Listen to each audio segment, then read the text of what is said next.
Verses from the Dhammapada. Verse 21. Appreciative awareness leads to life. Heedless avoidance is the path to death. Those who are aware are fully alive, while those who are heedless are as if already dead. The Dhammapada is a collection of the sayings of the Buddha from the Pali Canon. And this, verse 21, is in the section relating to awareness. Sometimes this term awareness is translated as mindfulness. But we have to be careful because the term mind has a connotation of thinking. And this can lead to a mistaken understanding of this term, which seems to imply that somehow I must be thinking about what I'm doing. But this is not what awareness is. Awareness is direct existence. For example, looking out of the window, I can see the vine leaves blowing in the wind.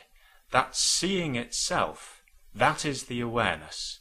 Now I can be thinking, oh, that vine needs cutting. Some of those leaves, do they look very green? We've had a little bit of rain, but I think we could do with some more. They're looking a bit dry. Well, that's thinking about what is being seen and is one removed. Awareness is that direct living experience through all the senses. So this is what that term awareness and this section on awareness and this verse 21, is talking about. Appreciative awareness leads to life. Appreciative awareness. What does it mean? Well, there are different ways of being aware. For example, I can be absorbed into a book. Well, that's partial awareness. Or absorbed into a teleprogram, something like that. I see nothing but the TV. Somebody comes into the room and calls my name, but I'm so absorbed that I don't hear them. Or reading the book on the bus. I miss my stop. And when I look up, I'm a mile past where I want to be. This isn't appreciative awareness. This is actually almost a greedy awareness. Wanting something that I become so totally absorbed in it, totally fascinated by it, and exclude everything else. Appreciative awareness has a connotation of something more open than that, something that has a lighter touch, that is not greedy, that is whole, not partial. But it also has a deeper meaning as well. Ordinarily, perhaps if we reflect back on our usual state of being throughout the day, for most of us, it's probably a mixture. Sometimes we are given into what at this moment is being doing, and there is an appreciative awareness there.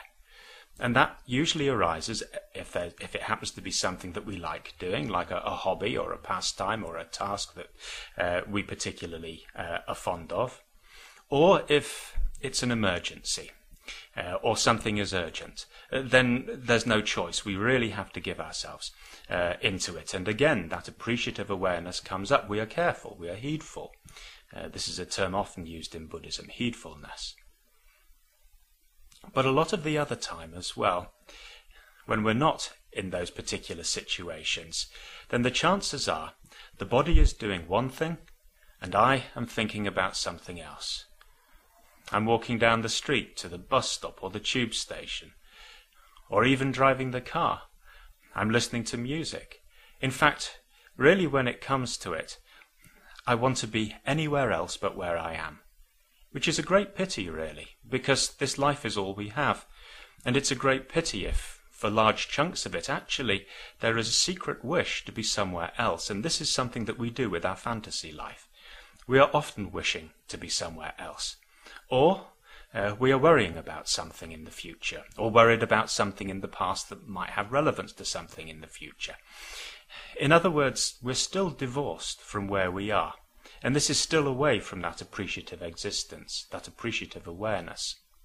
And of course what it results in, of course, is carelessness in the here and now.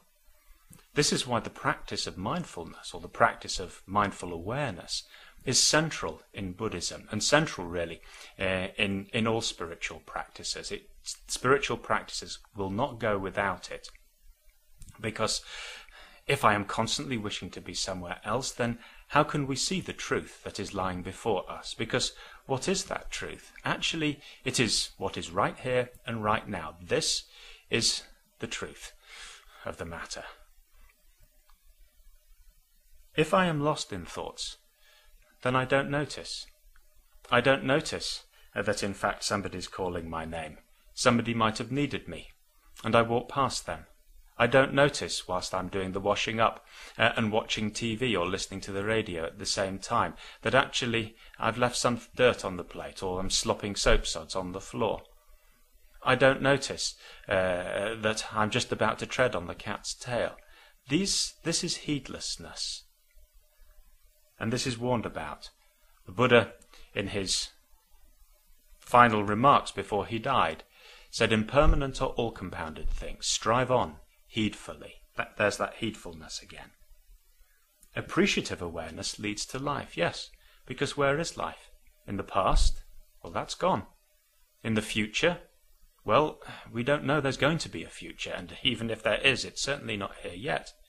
The only place that life is right here, right now. And that means laying down all that internal chatter, which is not easy. In fact, when it really comes to it, it's not something I can do by an act of will. How do we do it? Quite literally to give myself physically, wholeheartedly into what at this moment is being done. If we look at somebody, and this is now something that we can spend a little bit of time doing, look at people around us. Look at how they move. Look at how they go about the jobs they're doing. Are they doing them wholeheartedly? Or are they doing them half-heartedly? There's a saying, isn't there? The lights are on, but no one's home. It's an idiom that we use when somebody's going through rote motions, through an empty ritual of something. Perhaps putting on clothes or making a meal. But I'm not there. Nowadays, people like to be plugged into iPods and so on. It's as if I don't wish to be there. In fact, I remember seeing a poster for PlayStation 2 once that pretty much summed it up. It said, wherever you are, be somewhere else. And actually, when it comes to it, I do want to be somewhere else. Why? Why don't I want to be right here, right now, where the life is, in that appreciative life? After all, this is my life. These are all our lives. Why do we not want to be here? Because I pick and choose. Because I make judgments about things. This I like, and so I give myself to it. But this I don't like, and so I wish to be somewhere else. But the result of that is a deadening to life. If life is here and I refuse to be with it, but I'm always ghosting off somewhere else, then I divorce myself from myself. I'm divorced from the body, which is the root. This is where the source of life is. In this very fathom-long body, as the Buddha said, lies the world, the beginning of the world, the end of the world, and the way that leads to the end of the world. So to be divorced from this is to be already dead. And this is what this verse is pointing to. Those who are aware are fully alive, it says, while those who are heedless, in other words, who have divorced themselves from the here and now, are as if already dead. And so the Buddha teaches the way back to that life, putting the discipline into operation and really giving ourselves wholeheartedly.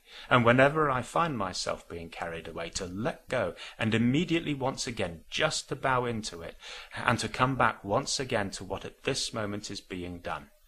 And coming into that communion with the here and now, in the body, with things as they truly are, then that life is rediscovered. And there's a joy in that life as well, because in the end, actually what we are after isn't the experience of being alive,